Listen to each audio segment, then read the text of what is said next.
الكريم ونحن على ذلك من الشاهدين والشاكرين. اللهم ألهمنا رشدنا وأعذنا من شرور أنفسنا. اللهم وفقنا لما تحب وترضى من القول والفعل والنية. رب اشرح لي صدري ويسر لي أمري واحلل عقدة من لساني يفقهوا قولي. آمين يا رب العالمين. محترم حضرات، معزز سامعین، محترم خواتین، امام اور بہنوں، میرے بھائیوں، تلاوت کی ہوئی آیتیں سورہ شورى 25واں پارہ آیت نمبر 30 سے یہ مضمون شروع ہو رہا ہے. آیت نمبر 32 تک بات ہو چکی تھی، یعنی سورت کا چوتھا رکوع مکمل ہوا ہے. اس سورت میں جو اہم نام ہے سورت کا، سورہ شورى، اس کی وجہ تسمیہ آج کے رکوع میں انشاءاللہ آپ کے سامنے آ جائے گی. اوپر یہ تذکرہ چل رہا تھا کہ اللہ کی نشانیوں میں سے یہ بھی ہے زمین و آسمان کی پیدائش اور جتنے مخلوقات ہیں ان کو پھیلانا، اور پھر جو پھیلا سکتا ہے وہ سمیٹ سکتا ہے، لہذا وہ جمع کرنے پر قدرت رکھتا ہے. یہاں سے جو مضمون شروع ہو رہا ہے سمیٹنے کے اوپر، کہ سمیٹنے کی ایک شکل تو یہ ہے کہ آدمی کی موت واقع ہو جائے، اور ساری کائنات کے سمیٹنے کی شکل یہ ہے کہ قیامت آ جائے. قیامت اور ہر ایک کی الگ الگ موت، ان سے پہلے بھی کچھ مصیبتیں آتی ہیں. وہ در حقیقت مصیبت نہیں ہے بلکہ رجوع کرنے کے لیے، تاکہ بندے کو غلطی کا احساس ہو جائے. اور پھر جتنی غلطیاں ہیں ان تمام پہ مواخذہ نہیں ہوتا، بلکہ ان میں سے زیادہ تر تو اللہ خود ہی معاف کر دیتے ہیں، مواخذہ ان میں سے کچھ پر ہوتا. یہ مضمون یہاں سے شروع ہو رہا ہے. وما اصابکم من مصیبت، اور جو کچھ تم کو مصیبت پہنچتی ہے، من تبعیض کے لیے آتا ہے. مصیبت تو اردو میں استعمال ہے. مصیبت کے معنی خلاف طبیعت، کوئی حالات پیش آ جائیں. کوئی چاہتا نہیں کہ ہم بیمار پڑ جائیں لیکن بیمار ہو گیا، یہ مصیبت ہے. حالانکہ اگر غور کیا جائے تو مصیبت نہیں ہے یہ، اس لیے کہ اس سے تمام گناہ دھل جاتے ہیں. اگر بندہ اس پر صبر کر لے کہ میرا رب مجھے بیمار کرنے پر راضی ہو جائے تو اس سے بڑی کیا بات ہے. اسی کا دیا ہوا ہے، صحت بھی اسی کی، لیکن پھر بھی مصیبت کہتے اسی کو ہیں جو طبیعت کے خلاف پیش آئے. جتنا آمدنی چاہتا ہے اس سے کم ہو رہی ہے. اولاد کو جس طرح چاہتا ہے ترقی کرے ویسا ترقی وہ نہیں کر سک رہی ہے. جس طرح خوشحالی چاہتا ہے وہ خوشحالی میسر نہیں آ رہی. بہرحال طبیعت کے خلاف جو چیزیں بھی پیش آتی ہیں بندہ ان کو مصیبت سمجھتا ہے، لیکن حقیقت یہ ہے کہ مصیبت مومن کے لیے ہے ہی نہیں. مصیبت مومن کے واسطے کیوں نہیں ہے؟ کیونکہ ہر مصیبت پر اجر رکھا اللہ نے. کانٹا چبھ گیا تو بھی اجر، داہنی جیب میں پیسہ ہے بائیں جیب میں ہاتھ ڈالا، شاک لگا کہ پیسہ غائب ہو گیا، اس وقفے پر بھی اجر ہے. تو اللہ تعالیٰ کی طرف سے جب اتنے اجر کا وعدہ ہے تو مصیبت پر اجر ہی اجر. تو مومن کے لیے مصیبت مصیبت ہی نہیں ہے، کیونکہ وہ ذریعہ کمانے کا ہے اللہ سے. اسی واسطے کہا گیا ہے کہ مومن اللہ کے ہر فیصلے پر راضی ہوتا ہے، نرضا بالقضاء ہی. لیکن پھر بھی اگر طبیعت نہیں مانتی ہے اور اس کو لوگ مصیبت ہی سمجھتے ہیں تو یہ مت سمجھیں کہ مصیبت اللہ نے ڈال دی ہے اور یہ ہم پر مسلط ہو گئی ہے. حقیقت یہ ہے کہ مصیبتیں جو بھی آتی ہیں کچھ اعمال کا صلہ ہوتا ہے، کچھ بقیہ زیادہ تر تو ہیں اللہ کو معاف کر دیتے ہیں. وما اصابکم، اور جو پہنچی تمہیں کوئی مصیبت. کوئی کا ترجمہ کہاں سے آیا؟ مصیبت میں جو دو زیر ہے تنوین، کسی قسم کی کوئی مصیبت، یہ اسی کا ترجمہ. پھر آگے اس سے پہلے من ہے، من مصیبت، مصیبت میں سے، یہ من تبعیضیہ، یعنی تمہیں جتنی مصیبتیں پہنچتی ہیں ان میں سے کوئی مصیبت جب پہنچے تو سمجھ لو فبما کسبت ایدیکم، تمہارے ہاتھوں کی کرتوت، تمہارے ہاتھوں کی کمائی ہے یہ. جس طرح تم کماتے ہو، دنیا حاصل کرتے ہو، ایسے گناہ جب کرتے ہو تو گناہ کی وجہ سے تم پر آفتیں آتی ہیں. یہ آفت بھی تمہاری کمائی ہے.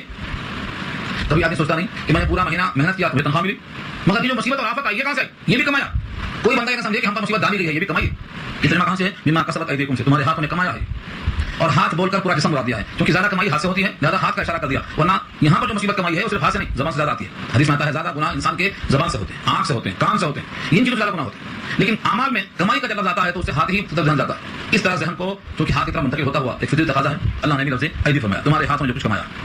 ویعفو عن کثیر، اور معاف کر دیتے ہیں بہت زیادہ. فرض کرو 100 گناہ کیا تو 100 میں سے ایک گناہ پر مواخذہ آیا تو آفت آئی، بقیہ 99 جو ہے اللہ معاف کر دیتے ہیں. یہی عفو عن کثیر کا مفہوم. یعنی مصیبتیں جتنے گناہوں پر آتی ہیں یہ بہت قلیل ہے، اور جو معاف کرتے ہیں وہ کثیر. اب کثیر اور قلیل کا تناسب کیا ہے؟ عددوں کے ساتھ اس کو جوڑنا ممکن نہیں ہے، لیکن کثیر اور قلیل کا فرق بتایا اللہ نے دوسری آیتوں میں.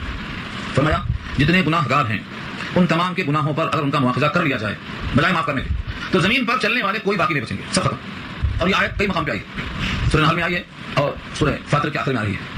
وَلَوْ يُؤَاخِذُ اللَّهُ النَّاسَ بِمَا كَسَبُوا مَا تَرَكَ عَلَىٰ ظَهْرِهَا مِن دَابَّةٍ، اگر اللہ ان کے کرتوت پر مواخذہ کر لیں تو کوئی دابہ زمین پر نہیں بچے گا، سب ختم ہو جائیں گے. وہ بچے کیوں ہیں؟ یعفو عن کثیر، زیادہ معاف کر دیتے ہیں اللہ، اس لیے بچے ہوئے ہیں. وہ یہ سمجھے کہ جیسے اب تک ہم بچے ہوئے ہیں ہم ہر گناہ کے سرے سے بچ جائیں اور ہم پر مواخذہ نہ ہو، جرم کے باوجود ہم بچ کے نکل جائیں. اس کا جواب دیا ہے وما انتم بمعجزین فی الارض، تم زمین میں عاجز کر سکنے والے نہیں ہو. تم یہ سمجھ لو کہ زمین میں تم کہیں بھی چھپ جاؤ گے، کسی مقام پر روپوش ہو جاؤ گے تو تم زمین میں رہ کر اللہ کو عاجز کر سکنے والے نہیں ہو. کسی بھی مقام پر ہو تمہاری سانس بھی اللہ کے حکم کے تابع ہے، تمہارا وجود اللہ کے حکم کے تابع ہے، تم عاجز کر سکنے والے نہیں ہو. وما لکم من دون اللہ من ولی ولا نصیر، اور تمہارے لیے کوئی اللہ کے مقابلے میں نہ کوئی ولی ہے نہ کوئی نصیر ہے. ولی کے معنی کارساز اور نصیر کے معنی مددگار، یعنی تمہاری کفایت کر دے، تمہارا کام بنا دے اور تمہاری مدد کر دے. اللہ کے سوا دوسرا کوئی نہیں ہے. یہ بندہ اگر طے کر لے تو پھر اللہ سے ہی مدد چاہے اور اللہ کو ہی ولی اور کارساز بنا لے. اسی لیے دوسرے مقامات پر اللہ نے کہلوایا ہے نعم المولا و نعم النصیر، کیونکہ یہاں لفظ ولی ہے، ولی ہی سے مولا بنا، تو نعم المولا و نعم النصیر کہلوایا کیونکہ اس کے سوا کوئی نہ ولی ہے نہ کوئی نصیر، کوئی ہادی نہیں. اب اللہ کے سوا کوئی کارساز نہیں، اللہ کے سوا کوئی مددگار نہیں.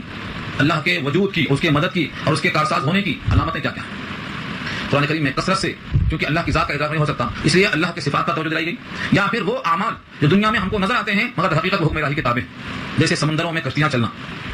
یہ کشتی پانی پر کیسے رکی ہوئی ہے، اس کا چلانے والا کون ہے، اور پھر ان کشتیوں کے لیے سپورٹنگ کیا ہے؟ ہوا. ہوا نہ ہو تو رک جائے. جس طرح ہماری گاڑیاں ہواؤں میں ہیں، جو پنچر ہو جائے ہوا نکل جائے تو کھڑی ہو جائیں گی.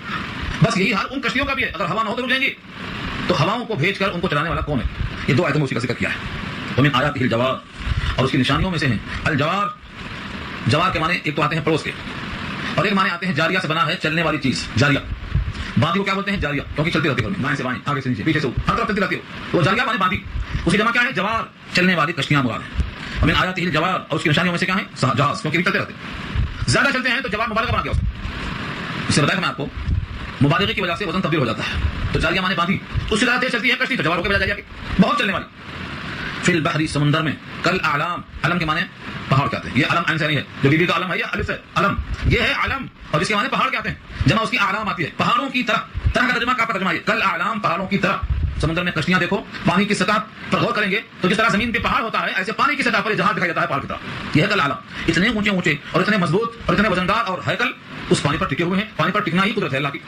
نہیں تو آپ ایک بچہ پھینکو ڈوب جاتا، کنکر پھینکو ڈوب جاتا، چھوٹا سا ایک کچھ بھی پھینک کر دیکھو پانی سیال ہے فوراً پڑ جاتا. لیکن یہ کشتی اتنا وزن، وہ پانی نہیں پڑ رہا ہے کہ ڈوب جائے کشتی، رکی ہوئی ہے وہ. تو اس کا رک جانا یہ اللہ کی قدرت ہے. آگے فرمایا ان یشاء یسکن الریح، اگر وہ چاہے، ان یشاء اگر وہ چاہے، اس کی مشیت ہو جائے، یسکن تو ٹھہرا دے، الریح ہوا کو، اور جب ہوا ٹھہر جائے گی تو کشتی کا عالم کیا ہوگا؟ فیغللن رواکد علی ظہری، تو ہو جائیں گی وہ بھی، رہ جائیں گی وہ بھی ٹھہری ہوئی اپنے پیٹھ پر. رواکد جمع راکدن کی، ٹھہر جانا. جو پانی تالاب میں رکا ہوا ہوتا ہے اس کو مائع راکد کہتے ہیں. یہ ضد ہے مائع جاری کی، جو پانی بہتا ہو مائع جاری، جو پانی ٹھہرا ہو مائع راکد، جمع اس کی رواکد آتی ہے. یہ کشتیاں بھی ٹھہر جائیں کہاں؟ علی ظہری، اپنی پیٹھ پر. پیٹھ کسے کہتے ہیں؟ ظہر کا ترجمہ پیٹھ ہے. انسان کا جسم ریڑھ کی ہڈی پر ٹکا ہوا ہے، ایسے بھی وہ کشتی جو پانی پہ ٹکی ہوئی ہے تو جو حصہ لگتا ہے اس کو کشتی کہتے ہیں، وہ ظہر ہے. پانی پر وہ کشتی رہ جائے، ٹھہر کے آگے نہ چل سکے. کیوں؟ ہوا چلانے والا اس کو چلاتا ہے ہوا کے ذریعے سے. ہوا روک دے کشتی رک جائے گی. فرمایا ان فی ذلک لآیات، بے شک اس میں نشانیاں ہیں. آیاتوں کی جمع ہے آیات. نشانی ایک نہیں ہے، کئی نشانیاں ہیں. نشانی اگر ایک ہو تو آیت، اور بہت ہو تو نشانیاں آیات. لیکن شرط رکھا اللہ نے، نشانی سب کو نظر نہیں آتی. لکل صبار شکور، صبار صابر کیا مبالغہ ہے، بہت صبر کرنے والا. اور شاکر سے مبالغہ ہے شکور، شکر ادا کرنے والا، جس میں صبر اور شکر کا مادہ ہو، یا جس جماعت میں صبر اور شکر کا غلبہ ہو. نشانیاں ہم کو نظر آتی ہیں. ورنہ کتنے لوگ ہیں کشتیوں پر آ رہے ہیں، جا رہے ہیں، کھا رہے ہیں، پی رہے ہیں، انہیں کبھی بھی کشتی پر جو قدرت رکھتا ہے اس ذات کی طرف ذہن جاتا بھی نہیں، غفلت.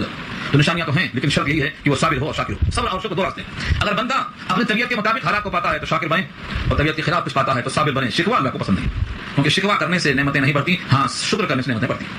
اب اگر نعمتیں نہیں ہیں اور صبر کرتا ہے تو پھر کیا بڑھتا ہے؟ اللہ فرماتے ہیں میں تمہارے ساتھ ہوں جو ڈاہر ان اللہ مع الصابرین، سب پڑھتے ہیں. تو شکر میں نعمتیں بڑھتی ہیں اور صبر میں اللہ کی صحبت بڑھتی ہے، اللہ کے ساتھ ہونے کا احساس پیدا ہوتا ہے. اس لیے فرمایا نشانیاں تو بہت. تو ایک شکل تو یہ ہے کشتی یا تو ٹھہرے گی یا تو چلے گی. اس کے علاوہ اور شکل کیا ہے؟ او یوبقهن بما کسبوا، اگر کشتی میں بیٹھے ہوئے لوگ مجرم ہیں اور ان کو ڈبانے کا اللہ نے فیصلہ کر لیا تو پھر ان کو ڈبا دیتا ہے. او کے معنی یا، اور یوبق، او بقى یوبق، اباق کے معنی ڈبا دینا، ہلاک کر دینا. دنیا میں آئے دن کشتیاں ڈوبتی نظر آتی ہیں. ابھی چند سال پہلے رشیا کا بہت بڑا جہاز سمندر میں غرق ہو گیا، بہت بڑا جہاز. یہ سمندری جہاز جس میں مشینیں، جس پہ کامل یقین ہے، کئی ڈبل انجن ہے، لیکن جب ان کا وقت آ جاتا ہے تو کاریگر کی عقل خراب ہو جاتی ہے. پہلے مشینیں خراب ہوتی ہے، پہلے عقل خراب ہوتی ہے. عقل تو اللہ کی قدرت میں ہے. تو فرمایا یوبقهن، یا تو پھر انہیں ہلاک کر دیتا ہے. اور یہ ہلاکت بھی ظلم نہیں، بما کسبوا، ان کے کرتوت کی وجہ سے. اتنا سب ہونے کے بعد بھی وہ اللہ کی قدرت پر یقین نہیں کرتے، اللہ کی کتاب پر یقین نہیں کرتے، اللہ کے قانون پر یقین نہیں کرتے، بلکہ اس کی بغاوت پہ آمادہ ہوتے ہیں. یہ بما کسبوا کا ترجمہ ہے. ان کے اعمال بد کی وجہ سے اللہ انہیں ہلاک کر دیتے ہیں. اور اگر ہلاکت کا وقت ابھی نہیں آیا ہے، حالانکہ وہ مجرم ہیں، جہنم کے لائق ہیں، ويعفو عن كثير، تو ان کو بھی معاف کر دیتے ہیں کہ ابھی چلنے دو، ابھی جرم پر جرم چلنے دو، غلطیوں پر غلطیاں ہونے دو. جب یہ بہت زیادہ غالب ہو جائیں گی، ان کا وقت آئے گا تو ان تمام غلطیوں کی سزا اکٹھا مل جائے گی اور وہ جہنم کی شکل میں. ويعلم الذين يجادلون في آياتنا ما لهم من محيص، اور جان لیں وہ لوگ جو ہماری آیتوں میں جھگڑا نکالتے ہیں کہ ان کے لیے کوئی محیص یعنی خلاصی کی جگہ نہیں ہے. یعنی کبھی کبھی ڈباتے ہیں اور کبھی چھوڑ دیتے ہیں، معاف کر دیتے ہیں. چھوڑتے اس لیے ہیں کہ ان کا وقت نہیں آیا، اور پکڑتے اس لیے ہیں تاکہ دوسرے جو مجرم ہیں ان کو معلوم ہو جائے کہ یہ صاحب ہمارے ہاتھوں میں نہیں ہے. جو بھی اللہ کی آیتوں میں جھگڑا کرتا ہے اللہ تعالیٰ کی پکڑ سے کبھی وہ بچ نہیں سکتا، وہ جب چاہے پکڑ سکتا ہے. بعض لوگ چاہتے ہیں کہ ہم سمندر میں باہر نکل جائیں گے تو کیسے پکڑیں گے، کشتی کے ڈوبنے کا چانس ختم. خشکی پر آ گئے تو سمجھتے ہیں کہ ہم سکون کی جگہ پہ آ گئے. حالانکہ اللہ تعالیٰ نے جس طرح سے پانی میں غرق کیا ہے ایسے ہی زمین کو زلزلہ کا حکم دے کر زندہ کر دیا ہے. یہ بھی مشاہدہ کروایا اللہ. تو یہاں دونوں باتیں ہیں. اور جان لیں وہ لوگ جو مجادلہ کرتے ہیں، جدال کرتے ہیں، جھگڑا کرتے ہیں، فی آیاتنا، ہماری نشانیوں میں، ہماری آیتوں میں، ما لهم من محیص، کہ ان کے واسطے کوئی خلاصی کی جگہ نہیں، جائے فرار نہیں. محیص جائے فرار اس میں صرف ہے. ہاں سے یقین کے معنی بدکنا اور بدک کر نکلنے کی کوشش کرنا. ما لهم من محیص، ان کے لیے کوئی جائے فرار ہے ہی نہیں. اب بندے کے پاس جو نعمتیں ہیں، قدرت ہے، طاقت ہے، ارادہ ہے، یہ بندہ سمجھتا ہے کہ جو مجھ کو مل گیا ہے یہ بہت عمدہ ہے، اس سے عمدہ چیز اور ہو ہی نہیں سکتی. میرا محل، میرے باغات اور میرے تمام کے تمام نوکر چاکر، جو مجھے مل گیا ہے یہ بہت اچھا ہے، میں سٹا بہت سمجھتا. اللہ فرماتے ہیں تمہارے پاس جو کچھ بھی ہے یہ حقیقت میں کچھ بھی نہیں ہے. اس کے مقابل جو تم کو اللہ کے پاس ملنے والا ہے وہ بدرجہ بہتر بھی ہے اور دیر پا بھی ہے. دیر پا کا مطلب کبھی ختم ہی نہیں ہوگا. تمہارے پاس جو ہے وہ دو وجہوں سے خراب ہے. ایک تو فنا ہونے والا ہے چاہے کچھ دیر کے بعد صحیح، اور دوسرے کا مقابل اس کے یہ خراب ہے. اور آدمی کا اصول یہ ہے، ہمیشہ بولتا ہے یہ نوکری عارضی ہے یا مستقل ہے. بڑی فکر کرتا ہے مستقل. تو دنیا مستقل نہیں ہے، عارضی ہے آخرت کے مقابلے میں، اس لیے بھی اس کو ترجیح دینا چاہیے. دوسرے بولتا ہے یہ عمدہ ہے کہ وہ عمدہ ہے، آخرت عمدہ ہے، یہ عمدہ نہیں. تو آخرت دیر پر بھی ہے اور عمدہ بھی ہے، اور دنیا عارضی بھی ہے اور عمدہ بھی نہیں ہے، یہ کہا گیا یہاں پر فما اوتیتم من شیء فمتاع الحیاۃ الدنیا وما عند اللہ خیر وابقى، جو کچھ تمہیں دیا گیا، فما اوتیتم جو کچھ تم دیے گئے، من شیء ان چیزوں میں سے، فمتاع الحیۃ الدنیا بس وہ کیا ہے، دنیا کی حیات کا متاع، اور متاع کے معنی جس سے فائدہ اٹھا کر پھینک دیا جائے۔ آج کل تو سمجھانا بہت آسان ہے، چائے کی پیالی پہلے دھونے کی نوبت آتی تھی، اب پلاسٹک کی پیالی ہے، وہیں کا وہیں پھینک دیتے، یہ متاع ہے۔ متاع کہتے ہیں جس کو استعمال کرنے کے بعد رکھا نہ جائے، پھینک دیا جائے، اس کو متاع کہا گیا۔ اللہ فرماتے ہیں تمہارے پاس جتنا سرمایہ ہے سب کو دیکھ لو، چیک کر لو، سب کا یہ حال ہے کہ استعمال کر کے پھینکنا، فمتاع الحیات الدنیا۔ تمہاری صحت ہے ہمیشہ رہے گی؟ نہیں۔ مال ہے ہمیشہ رہے گا؟ نہیں۔ اولاد ہے ہمیشہ رہے گی؟ نہیں۔ تمہاری کوئی چیز کا جائزہ لے لو، تمہارے پاس ہمیشہ نہیں رہے گی، تو یہ کیا ہے؟ متاع ہے۔ اسی واسطے وہ حدیث سنتے ہیں آپ نکاح کے بیان میں، الدنیا کلھا متاع، کیا کہا اللہ کے رسول نے؟ الدنیا کلھا متاع، دنیا پوری کی پوری متاع ہے، یہ آیت کا تقاضا، یہ آیت اور وہ حدیث، دنیا پوری کی پوری متاع ہے، یعنی استعمال کر کے پھینکنے کی چیز ہے۔ وخیر متاع الدنیا المرأة الصالحہ، اور دنیا کی تمام متاع میں سے سب سے بہتر متاع وہ بیوی ہے جو نیک اور صالح ہو، جو تمہارے لیے آخرت میں مددگار بنے، تمہارے لیے نیکیوں کی طرف سپورٹ کرے، ایسا نہ ہو کہ ٹانگ کھینچتے رہے، تم کہیں سے بھی لاؤ، لا کے دو، ہمیں تم سے یہ امید ہے، یہ امید ہے، وہ بیچارہ پوری کرنے میں اتنی کوشش کرتا ہے کہ آخرت چلی گئی حال سے، ان کی دنیا بنانے میں اپنی آخرت چلی گئی۔ یہ اگر ہے تو اس کو اللہ نے پسند نہیں کہا، بلکہ کہا دشمن ہے، ان سے بچتے رہو۔ ان من ازواجکم عدوا لکم، کچھ آیتیں آ چکی ہیں 28 میں، تم تغابن کے حوالے سے کہ تمہارے دشمن ہیں، بیوی نے، ہاں وہ بیوی جو خدیجہ کی طرح مددگار ہو، تسلی دیتی ہو، نیکیوں میں تعاون کرتی ہو، وہ بیوی تمہارے واسطے خیر متاع دنیا کا مصداق، بہترین سرمایہ ہے۔ تو متاع کے معنی استعمال کر کے پھینکنا، 100 سال کے بعد صحیح، لیکن یہ عارضی ہے۔ آپ کی عمر 900 برس ہو جائے، عمر 9 مل جائے، تب بھی وہ عارضی ہے، مستقل جگہ تو دنیا نہیں ہے۔ اس واسطے فرمایا جو کچھ بھی ہے سب دنیا کی حیات کا متاع ہے، چند دن کا فائدہ، ناپائیدار، اس عالم ناپائیدار میں کیا کیجیے، اس عالم ناپائیدار میں ظفر نے کہا تھا یہ پورا عالم ناپائیدار ہے، بڑے بڑے بادشاہوں نے کہا یہ جملہ، کیا کیجیے اس عالم ناپائیدار میں، ناپائیدار مطلب ختم ہونے والا، چل چلاؤ کے دن، دنیا کے لوگ آہستہ آہستہ چلے جائیں گے اور اس کے بعد آخر میں ڈبہ بھی چلا جائے گا، ختم، اور اس کے بالمقابل جو اللہ کے پاس ہے، وما عند اللہ خیر وابقى، اور جو اللہ کے پاس ہے وہ بہتر ہے اور باقی رہنے والا ہے تب تک ہمیشہ۔ ابقى بنا ہے باقی سے، باقی کے معنی باقی رہنے والا، اور ابقى معنی ہمیشہ باقی رہنے والا، کبھی نہ ختم ہونے والا۔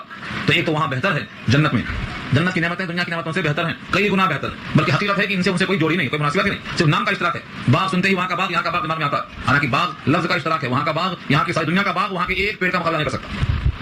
دنیا کے سارے درختوں کو جمع کر دیں تو وہاں کے ایک درخت کا مقابلہ نہیں کر سکتے، کیوں؟ وہ درخت سدا بہار ہوگا، پتجھڑ نہیں، خزاں نہیں، اس کی چھاؤں کبھی ختم نہیں، اس کے پھل کبھی ناپائیدار نہیں، ہمیشہ اس کے پھل تیار ہوں گے، لٹکے ہوئے ہوں گے، سعد الحصول ہوں گے، قطوف ودانیہ لٹکے، لا ممنوع ولا مقطوع، نہ کوئی منع کرے گا، نہ توڑ کے پھینکے ہوئے ہوں گے، سارا عالم بھی کھائے گا تو ختم نہیں ہوں گے۔ تو اس طرح دنیا میں جو کچھ بھی ملتا ہے اس کے مقابل آخرت کی چیزیں بہتر ہیں اور دیر پر، لیکن یہ ہیں کس کے لیے؟ للذین آمنوا، ان کے لیے جو ایمان والے ہیں، پہلی شرط، وعلی ربہم یتوکلون، اور اپنے رب پر ہی بھروسہ کرتے ہیں۔ رب پر ہی بھروسہ کرتے ہیں کا مطلب کیا ہے؟ اچھا آئے تب بھی اللہ کی طرف رجوع، اور طبیعت کے خلاف مصیبت آئے تب بھی اللہ کی طرف رجوع۔ بعد میں کیا ہوتا، کچھ دن تک نماز پڑھتے، تلاوت کرتے، کچھ پریشانی آ گئی تو بولتے کیا بات ہے، شک پیدا کر لیتے، کچھ نہ کچھ ہے، کسی نے کچھ کر دیا، کوئی آفت آ گئی، کوئی بلا آ گئی، دماغ میں یہ آتا نہیں کہ ہم نے کوئی غلطی کی ہے، کوئی گناہ کیا ہے، یا رفع درجات کے واسطے ہے۔ حقیقت یہ ہے اچھا ہو یا برا ہو، ہم اللہ کے ہیں، اللہ کے لیے رہیں گے، اللہ ہی کے دروازے پر رہیں گے، یہ فیصلہ مومن کرتا ہے، اس کا نام توکل۔ توکل کے معنی بھروسہ اللہ پہ کرنا، اللہ سے زیادہ ہمارے اوپر رحم کرنے والا اور کوئی نہیں، اللہ سے زیادہ قدرت رکھنے والا کوئی نہیں، اللہ سے زیادہ سخاوت والا کوئی نہیں، اللہ سے زیادہ ہمارے حالات کو جاننے والا کوئی نہیں، اللہ سے زیادہ ہمارے آنسوؤں پر نظر کرنے والا کوئی نہیں۔ جب ہر چیز میں وہی سب سے زیادہ قابل ہے اور قادر ہے، رحیم اور کریم ہے، تو پھر ہماری توجہ یہاں وہاں کیوں جاتی ہے؟ اس طرح سے توکل ہمارا ختم ہو جاتا ہے۔ حدیث میں جو آتا ہے قیامت میں کچھ لوگ حساب کے بغیر جائیں گے، جنت میں جائیں گے حساب کتاب کے بغیر جائیں گے، یعنی صرف پیشی ہوگی، جرا نہیں ہوگی۔ ان میں سر فہرست کون ہوں گے؟ جو اللہ پہ بھروسہ کرنے والے، متوکل کہا جاتا ہے ان کو۔ نبی صلی اللہ علیہ وسلم کا بھی ایک نام متوکل ہے، کیوں؟ ہر حال میں توکل اللہ پر، چاہے خیبر کا مارکا ہو یا طائف کا پتھرا ہو یا غزوہ احد کے اندر خون کا ٹپکنا ہو، فاقہ ہو غزوہ خندق کا، کسی بھی مرحلے میں ہمیشہ نگاہ میں اللہ، یہ توکل ہے۔ بندہ مومن ہمیشہ توکل کرتا ہے اللہ پر، یعنی اچھا وقت آئے یا برا وقت آئے اپنے مالک کے ہر فیصلے پر راضی ہوتا ہے اور یہ فیصلہ اللہ کے سامنے ہی پیش کرتا ہے۔ تو للذین آمنوا وعلی ربہم یتوکلون، ان تمام کے واسطے جو ایمان والے ہیں اور اپنے رب پر بھروسہ کرتے ہیں۔ کچھ لوگ ایسے بھی ہیں جو گناہ کا ارتکاب کرتے ہیں لیکن ان کے اندر کچھ خوبیاں بھی ہیں، خرابیاں بھی ہیں۔ والذین یجتنبون کبائر الاثم والفواحش واذا ما غضبوا هم یغفرون، اور وہ لوگ جو اجتناب کرتے ہیں بڑے بڑے گناہوں سے، کوشش کرتے ہیں، اجتنبون اجتناب بچنا، کس سے بچتے ہیں؟ کبائر الاثم، کبیرہ کی جمع کبائر، بڑے بڑے گناہ۔ آج کل تو کوئی گناہ بڑا ہے ہی نہیں، جس کو دیکھو ہر گناہ کو سمجھتا ہے کہ چھوٹا گناہ۔ ایک صحابی فرماتے ہیں، بخاری میں روایت ہے کہ تم لوگ جس کو چھوٹا گناہ سمجھتے ہو، ہمارے پاس صحابہ اس کو بڑا گناہ سمجھتے تھے، یعنی ہلاکت والا گناہ، مہلکات کہتے تھے اس کو، مہلکات، ہلاک کرنے والا۔ اب دیکھو جھوٹ آج کل عام بات ہے، جھوٹ کو ہم مہلک سمجھتے نہیں سمجھتے، صحابہ کے یہاں جھوٹ مہلک تھا، حضور نے خود کہا من کذب ہلاک، جس نے جھوٹ کا ہلاک ہوا، وہ من صدق نجا، سچ کہا تو نجات پایا۔ آج جھوٹ کو لوگوں نے ہلکا سمجھ لیا، حالانکہ یہ مہلکات میں سے، غیبت کو ہلکا سمجھ لیا، غیبت مہلکات میں سے، زنا سے بدتر ہے۔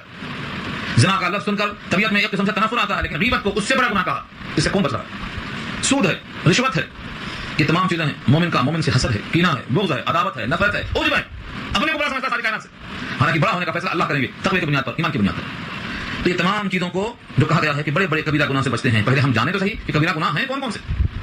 جن گناہوں پر وعید شدید ہے وہ کبیرہ ہیں، ہمیں ان تمام کو چھوڑنا پڑے گا۔ یہاں وہی کہا ہے کہ وہ لوگ بڑے بڑے گناہوں سے اجتناب کرتے ہیں، والفواحش فاحشۃ کی جمع ہے، اور بے حیائیوں سے بھی پرہیز کرتے ہیں۔ بے حیائی کا مطلب کیا ہے؟ ننگا پن، عریانیت، بے حجاب ہونا، مردوں کا عورتوں سے اختلاط، یہ سب والفواحش میں آتا ہے، ان سے بچنا۔ وہ لوگ بچتے ہیں تو جنت کس کے لیے ہے؟ اوپر سے ساری ہے متقیوں کے لیے ہے، مومنوں کے لیے ہے، گناہ کبیرہ سے بچنے والوں کے لیے ہے، بے حیائی سے بچنے والوں کے لیے ہے۔ اور اسی باتیں آگے آ رہی ہیں، وَإِذَا مَا غَضِبُوا هُمْ يَغْفِرُونَ، اور جب غصہ میں ہوتے ہیں، وَإِذَا مَا، اور جب وہ غضبوا غضبناک ہوتے ہیں یعنی غصے میں ہوتے ہیں، یغفرون تو مغفرت کر دیتے ہیں، مطلب معاف کر دیتے ہیں۔ تو غصے پر قابو ہے، غصہ آتا ہے، غصے کو معاف کر دیتے ہیں، لیکن غصے کو معاف نہ کر کے انتقام لینا بھی جائز ہے، اس کی شکل ایک اور آ رہی ہے۔ عام حالات میں غصے پر قابو پانا یہ مومن کے اوصاف میں سے ہے، لیکن اگر یہ معلوم ہو یہ ظالم ہے، اس کا ظلم بڑھے گا، یہ سرکش ہے، سرکشی بڑھے گی، اور یہ اپنے گناہ پر اترائے گا اور گناہ کے پھیلنے کا ماحول بنے گا، تو اس سے انتقام لینا باعث فخر کا اعلان ہے۔ آگے آیت میں آ رہا ہے، والذین استجابوا لربہم، اور وہ لوگ جنہوں نے قبول کر لیا اپنے رب کے فرمان کو، قبول کر لیا، استجابوا لربہم، اپنے رب کے لیے قبول کر لیا، مطلب جو فرمان ہے قبول، واقاموا الصلاۃ، اور نماز کو قائم کرتے ہیں، وامرهم شورى بینہم، اور ان کے تمام امور باہم مشورے سے طے ہوتے ہیں۔ امر مانے معاملہ، میٹر، ان کے تمام کام شورا مشورہ، شورا کے معنی آتے ہیں مشورہ، بینہم باہم مشورے سے طے ہوتے ہیں۔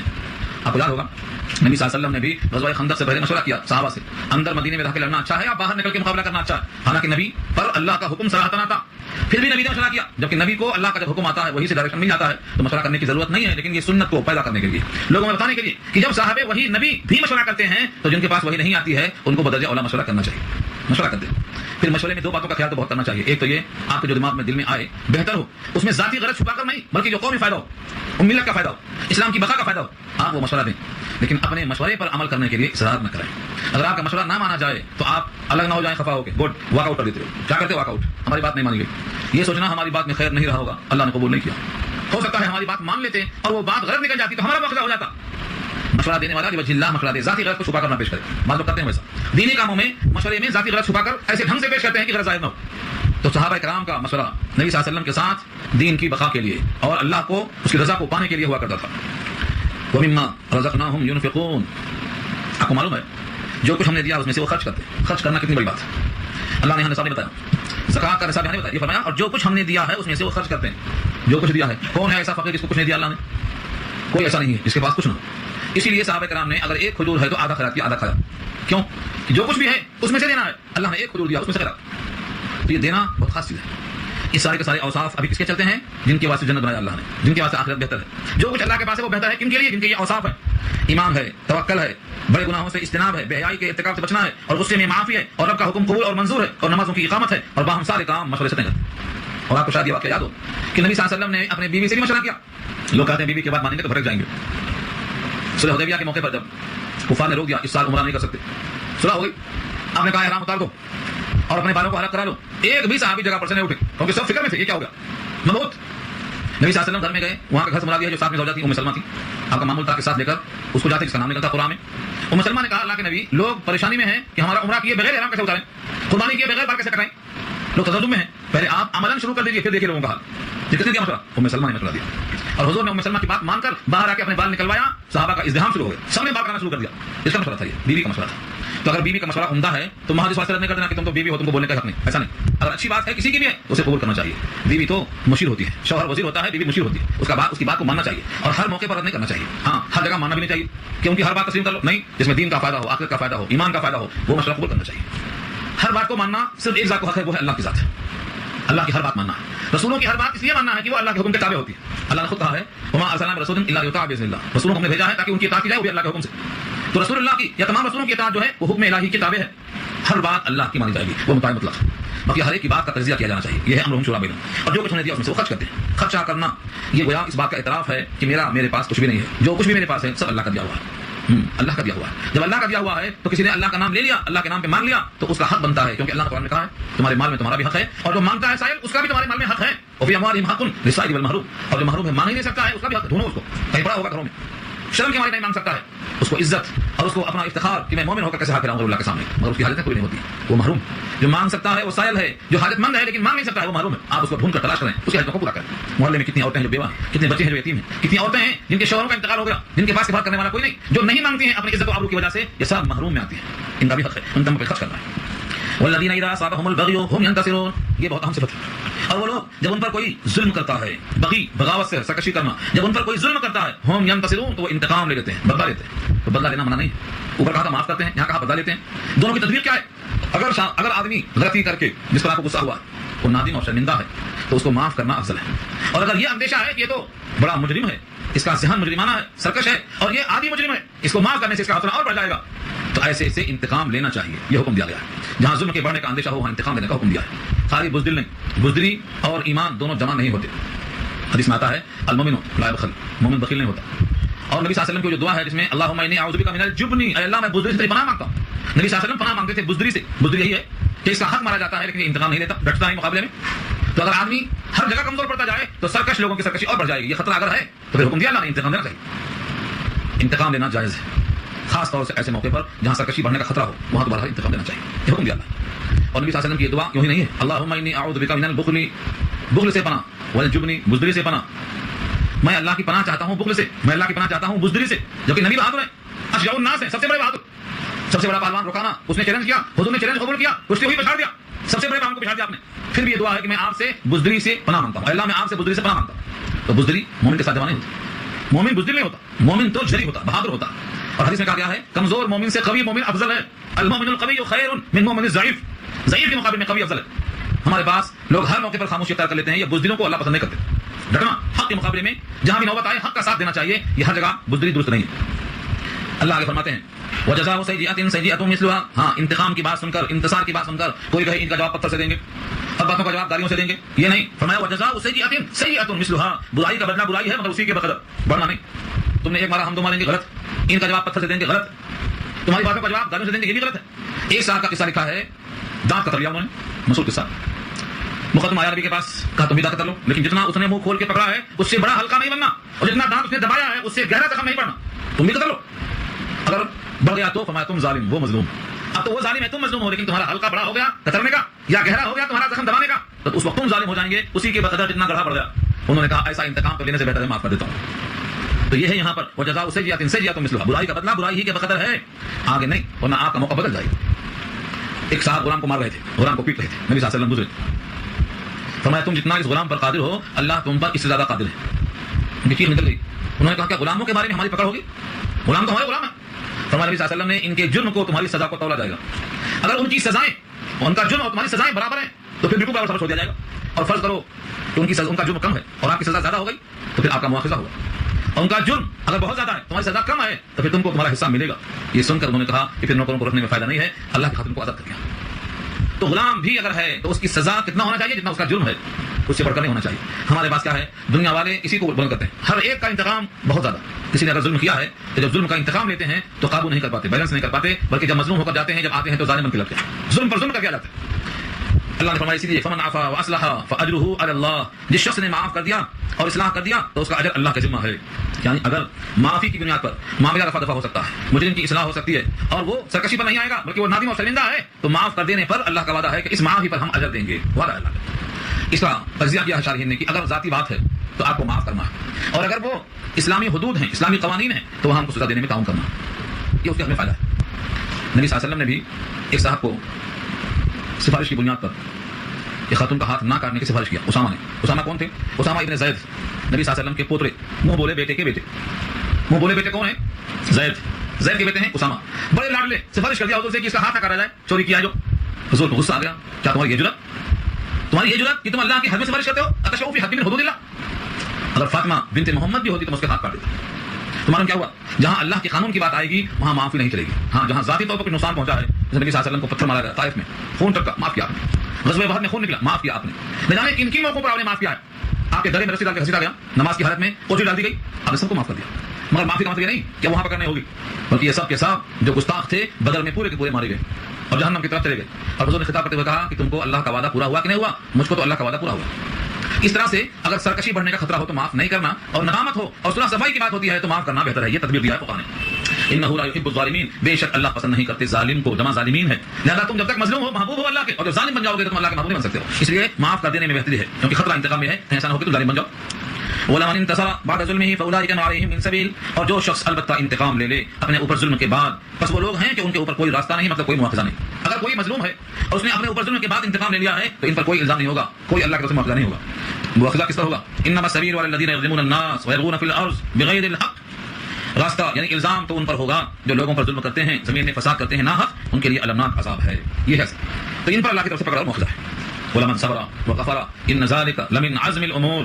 اس آیت میں اللہ فرماتے ہیں کہ البتہ جس نے صبر کیا اور معاف کر دیا، بے شک یہ البتہ بڑے ہمت کے کاموں میں سے ہے. جس نے اپنے غصے پر قابو پایا، صبر کیا اور معاف کر دیا، تو یہ کام کیسا ہے؟ عزم الامور، تمام کاموں میں بڑا باعزم ہے، بڑا ہمت والا کام ہے. یہ سب کے بس کی بات نہیں ہے، سب اس پر قادر نہیں ہوتے، غصے میں آنکھ سے باہر ہو جاتے ہیں. سب سے بڑا پہلوان وہ ہے جو غصے کے موقع پر اپنے غصے پر قابو پا لے. اسی واسطے اللہ نے فرمایا کہ جو صبر کر لے اور معاف کر دے، بے شک یہ بڑے با ہمت کاموں میں سے ہے. اور اس بڑی ہمت پر مطلب یہ ہے کہ اس کو اپنے ذات پر اعتماد ہے، اپنے غصے پر کنٹرول اور قابو ہے. ایسا بندہ بڑا با ہمت کام کر چکا ہے. اللہ نے وہ تعریف کی، ستائش کی. لیکن فرق وہی رہے گا کہ جہاں ظلم اور سرکشی ہو اور جہاں اسلام سے تعدی ہو اور بغاوت ہو، ایسے موقع پر بزدلی کا مظاہرہ نہیں کرنا چاہیے. اور جہاں پر ندامت ہو، شرمندگی ہو، وہاں پر آدمی کو معافی سے کام لینا چاہیے. بات یہاں پر ختم اس شرط پر ہو رہی ہے کہ جنت ان لوگوں کے واسطے ہے جن کے یہ اوصاف ہے. یہ اوصاف اپنے اندر پیدا کرنا چاہیے. ان تمام اوصاف کا بغور جائزہ لیں گے. پھر سے فرمایا کہ جو اللہ کے پاس ہے وہ بہتر ہے ایمان والوں کے لیے، بھروسہ اللہ پر کرنے والوں کے لیے، گناہ کبیرہ سے بچنے والوں کے لیے، بے حیائی سے بچنے والوں کے لیے، اور جو غصے میں معاف کرنے والے ہوں، جو اپنے رب کا حکم قبول کرنے والے ہوں، نمازوں کو قائم کرنے والے ہوں، تمام اپنے کام باہم مشورہ سے طے کرنے والے ہوں، اور جو کچھ ہم نے دیا اس میں سے خرچ کرنے والے ہوں. اور جب ان پہ کوئی سرکشی کرتا ہے تو وہ انتقام لینے والے ہوں، اور برائی کا بدلہ بقدر برائی کے یعنی انتقام میں حد سے آگے نہ بڑھنے والے ہوں. پھر بھی جو کوئی معاف کر دے اور اصلاح کر دے تو ان تمام معافی کا اصلاح کا بدلہ اللہ کا ذمہ ہے. ہاں اگر کوئی انتقام لے ہی لے بجائے معاف کرنے کے تو اس پہ کوئی الزام نہیں ہے، بشرطے کہ اس کا انتقام اس کے ظلم کے برابر ہو. ہاں اگر کوئی آدمی ظلم کرنے کے بجائے صبر کر لے اور قادر ہونے کے باوجود ان کو معاف کر دے، جیسے نبی صلی اللہ علیہ وسلم نے فتح مکہ میں قدرت کے باوجود تم کو معاف کر دیا، قدرت ہے انتقام دینے پر قادر ہے، جلدی معاف کر دیا کیونکہ امید تھی وہ اسلام میں آئیں گے. تو ایسا انتقام لینے کے بجائے معاف کر دینا یہ بڑے باہمت کاموں میں سے ہے، یہ اللہ کو پسند ہے. یہاں پر رکوع پورا ہو گیا اور اب اس کے بعد الحمدللہ سورہ شورى کا آخری رکوع باقی ہے. گفتگو انشاءاللہ آئندہ دعا کر لیجیے.